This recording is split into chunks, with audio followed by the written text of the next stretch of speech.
I had a long weekend this past weekend, so today on Monday, we're going to open up the week by showing you a battle that you might have already seen. It happened on one of my recent streams, and it features the Tier 7 Premium American Battleship Georgia. Reason I want to show you this is simply because I love the Georgia, and some of these salvos in this game are just very, very juicy. You'll see that coming up here soon if you haven't seen this battle already on my stream. A lot of people tell me, though, that they don't really like the Georgia, mostly because, I guess, it's inaccurate. That's what they tell me, anyway. It's only got 6 guns, and when those guns miss, it can feel pretty frustrating. And sure, yes, the Georgia is not always 100% consistent. It's not always dropping bombs from across the map, but it's accurate enough, and the reload time is pretty quick, especially with Takanashi Hoshino at the helm. That's who we've got as the commander in this video. And of course, she reduces the reload time to something like 22 seconds on these 457 millimeter guns. So even if you do miss, well, then you're reloaded pretty quickly. And as far as the accuracy itself, I'm not super spec'd into it. We've got Flammable Cannoneer on Hoshino. We might also have the Marksman skill. And I think for this battle, I had Iakino as one inspiration. So there's a little bit of accuracy there. And then there's the Epic Artillery Plotting Room, or maybe just the Legendary one. In any case, that one tightens up the dispersion by another 2% for every 30,000 damage you do. And I feel like that's all you need to build into the accuracy with. You don't even necessarily need the Iakino inspiration. I don't always play with that. Sometimes I go with another inspiration. But in this battle, he's present. The other inspiration, of course, is Kondo, which is why we have our concealment at 12.5 kilometers. And that, I think, is more useful than double accuracy inspirations, primarily because I believe it's a lot more crucial and determinant of your success where you put the battleship on the map than it is how accurate any individual one of your salvos is. Now, we're parked here next to this island on hotspot because what I want is for this lightning to the left of the screen to push out and see what might be over there. I don't know why he's not doing it. I think maybe at the time I was playing this battle, he could have been watching this stream. If so, then I would encourage you in the future to go further around this island. That way you could pick up the Iowa and the Bismarck over there before the Nelson has to go around and see them. But since they're spotted now, we'll pull out. And of course, Iowa over there, well, this guy's a bit of a paid actor, I'm sorry to say. That is why I play the Georgia. 2 Citadels, 35,280 damage on the broadside of that Iowa. These guns, I feel like, are the best American battleship guns in the game. Georgia's got them, albeit only 6. Ohio has them as well, but it has some more. And, you know, there's another 36,000 damage, so 4 Citadels right in a row on that Iowa. Less than 3 minutes have passed in this battle, and we're up to 72,000 damage. A third salvo, especially since he's broadside, should be enough to finish him off.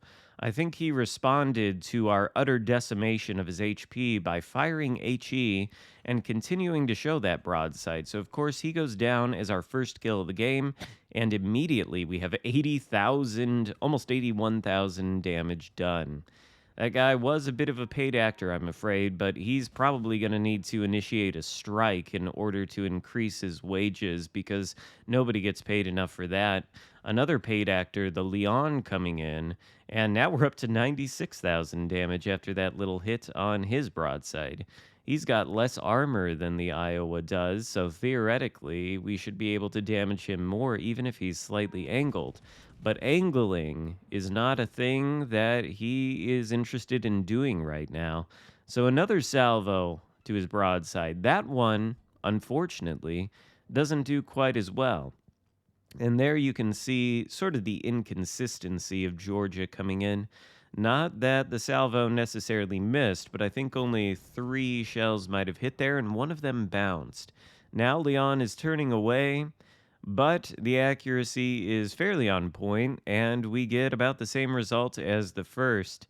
In any case, this flank has been mostly cleared up. The Iowa is deceased. The Leon is running away and almost back to port. Maybe we'll send him on his way there with this final salvo from the guns as we begin reversing. And I think there was a Bismarck over here too, but he sort of reversed behind the island. Seems a little bit afraid of the firepower of the Georgia. Somebody takes out the Leon. There we get the fisting ribbon. And now Bismarck, after both of his teammates have perished, he decides it's time to engage with the Nelson, the Georgia, and of course this Lightning out here. I don't know why, but I think you often see German battleships doing that. They hide and then their teammates are dead, so here we come around the corner. Not to poke too much fun at the guy, I don't want to be mean or anything, but I just don't really understand the process there. Anyway, Bismarck's coming forward. Nelson is in a bit of a precarious situation. He's pushed in a little bit. He can't get away from the Bismarck, so it's possible that we're going for the ram here. And I've decided at this point that we're going to shoot at the Bismarck one more time at least, but we're going to turn around and head toward the other side because as you can see, there's two battleships, two cruisers, and a destroyer over there, and we've only got one friendly destroyer in the area. We've got a battleship near the Alpha Cap sort of kiting away from the rest of them. But this game is still kind of up in the air. We are ahead on kills right now, but we're even on caps. And that Bismarck theoretically could have taken out the Nelson. I guess he did, because the Nelson chose to ram the Bismarck. Thought it was going to be the other way around, but they both go down. And so we're still ahead by one kill, but enemy team does still have those two cruisers, two battleships, and the destroyer, and they are headed toward Alpha. They could theoretically still win this game if we're not careful. So we want to turn around and go back to where the action is happening, and that is primarily with the cruiser that's headed toward the Alpha Cap. The Georgia can be absolutely lethal against cruisers, unless it misses, which it will sometimes, and if it misses consistently, which sometimes it will, then it's not so effective against cruisers, but so far, the tea leaves indicate that the dispersion pattern and the shell grouping are both going to be excellent, so I'd say that cruiser has a lot to fear. We're going to take a shot at the Hawk since he's the only one spotted. He's, of course, got that huge overmatchable bow, so we could theoretically do a ton of damage to him. There's about 10k, I think, right through the bow, and that's the high caliber metal. 160,000 damage done or so. Alpha Cap begins to turn red. That means the cruiser's inside, and the Hawk begins to turn broadside, which means this should be our third kill of the game. And it is. There goes the Hawk. Oh, no. Just kidding. That was the second fist ribbon of the game, so we didn't get the kill.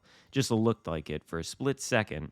There's a destroyer out there, but it's a Minsk, and the textbook says always shoot at destroyers at all times, but there's two cruisers and that destroyer left, and the Minsk is not going to be torpedoing me with his 6-kilometer range, so instead we take out the Helena for our third kill of the game, and we want to go after the mines, solely because at this point in time we're up to 166,000 damage, and I've turned into a greedy damage seeker at this point. The damage is definitely going to come from the mines, who was reversing but is going to stop and go forward, so we account for that. The shells hit him right center mass, another 10k salvo, 176,000 damage done.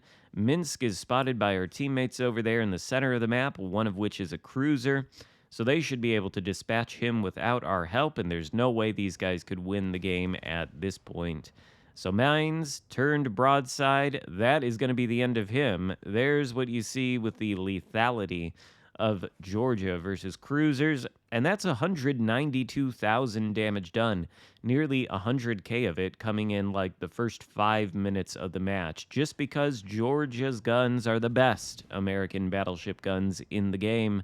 They might not be consistently accurate all the time, but they reload quickly. They're 457s, and they have the highest alpha strike in the game. So when they do hit, the results can be devastating. We finished the game with 2,500 XP, 192,000 damage, and I hope you enjoyed all the juicy salvos in this match. If so, give it a thumbs up, consider subscribing if you haven't already, and I'll see you next time. Goodbye.